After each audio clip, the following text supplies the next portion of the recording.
রাজশাহী মহানগর ছাত্র তাৎক্ষণিক কেন্দ্রকে জানে সেই ছাত্র নেতাদের বিরুদ্ধে অবশ্যই ব্যবস্থা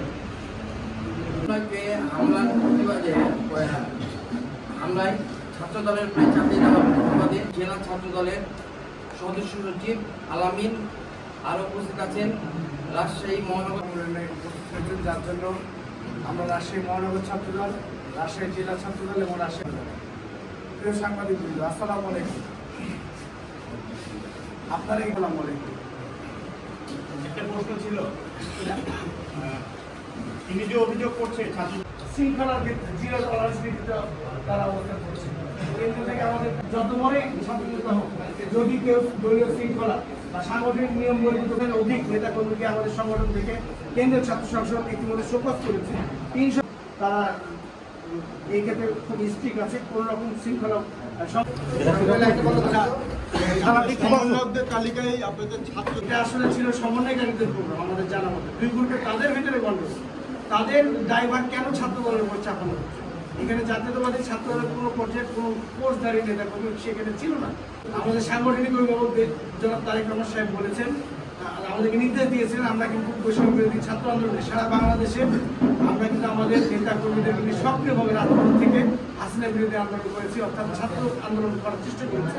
সেখানে ছাত্র দলের সাথে অনেক সাধারণ ছাত্রছাত্রী, যেহেতু অন্যান্য সংগঠনগুলো এতটা সক্রিয় ক্যাম্পাসে ছিল না, ছাত্রদল ক্যাম্পাসে সক্রিয় থাকার কারণে ছাত্রদলের ব্যানারে বা ছাত্রদলের ভাইদের সাথে আমাদের সাধারণ ছাত্রছাত্রী অনেকেই সেদিন আন্দোলনে শরীক হয়েছিল আমাদের সাথে। বিধায় এরকম কেউ যদি যেয়ে থাকি সেখানে তার দায়ভার যদি ছাত্রদলের উপর দেয়, এটা তো ভাই দুঃখজনক। আমরা বাংলাদেশ জাতীয়তাবাদী ছাত্রদল গভীরভাবে উদ্বেগের সাথে লক্ষ্য করছি যে গতকাল বৈষম্য বিরোধী ছাত্র আন্দোলনের সমন্বয়ক কমিটি গঠনকে কেন্দ্র করে রাজশাহীতে নিজেদের মধ্যে 2টি গ্রুপের বিরোধে জড়ায়। এক পর্যায়ে তারা নিজেদের মধ্যে সংঘর্ষে লিপ্ত হয়।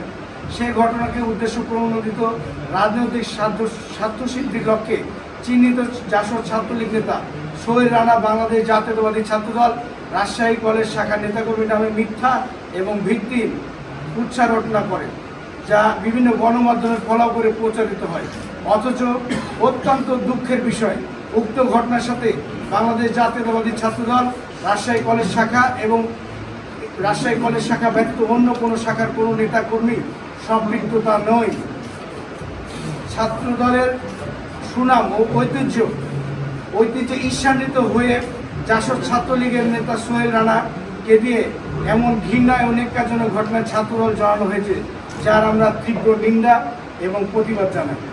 প্রিয় সাংবাদিক ভাইরা, আপনারা অবগত আছেন যে ছাত্র জনতার গণঅভ্যুত্থানে আন্দোলনে রাজশাহীতে অংশগ্রহণকারী আব্দুর রহিমের গণমাধ্যমে দেওয়া ভাষ্যমতে তিনি বলেন, আমি আবারও বলছি, ছাত্র জনতার গণঅভ্যুত্থানে আন্দোলনে যে গণ আন্দোলন হলো, সেই গণ আন্দোলনে রাজশাহীতে অংশগ্রহণকারী আব্দুর রহিমের গণমাধ্যমকে দেওয়া তার ভাষ্যমতে তিনি বলেন, আজ একটা গ্রুপ একজন ভুয়া সমন্বয়কে এনে বৈষম্য বিরোধী ছাত্র আন্দোলনের কমিটি করার চেষ্টা করছিল।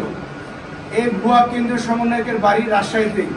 সে ঢাকায় একটি বেসরকারি বিশ্ববিদ্যালয়ের ছাত্র। সাধারণ শিক্ষার্থীরা এই ভুয়া সমন্বয়কে গণপিটুনি দিয়ে তাড়িয়ে দেয়।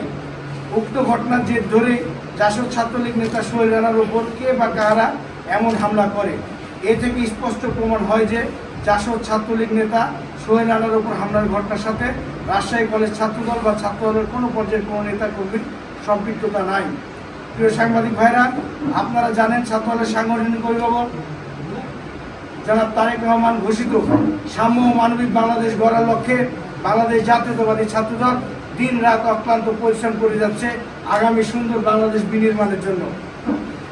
এক্ষেত্রে শৃঙ্খলা বজায় করা বাংলাদেশ জাতীয়তাবাদী ছাত্রদল জিরো টলারেন্স নীতি অনুসরণ করছে, যেখানে সংগঠনের যে পর্যায়ে যত বড়ই নেতা হোক, তারা যদি শৃঙ্খলা পরিপন্থী কোনো কাজ করে অবশ্যই তাদের বিরুদ্ধে সাংগঠনিক ব্যবস্থা নেওয়া হবে। ইতিমধ্যে আমাদের 500-র অধিক নেতাকর্মীকে শোকজ করা হয়েছে, 300-র অধিক নেতাকর্মীকে আপনারা দেখেছেন তাদেরকে বহিষ্কার করা হয়েছে। এমনকি ছাত্রদলের নেতাদের বিরুদ্ধে আমাদের সংগঠন থেকে আইনিগত ব্যবস্থা গ্রহণ করা হয়েছে। বিধায় ছাত্রদল যে জিরো টলারেন্স নীতিতে চলছে, সেখানে ছাত্রদল নেতাদের এরকমটি করার আর কোনো সুযোগ আমাদের জানা মতে এখানে নেই।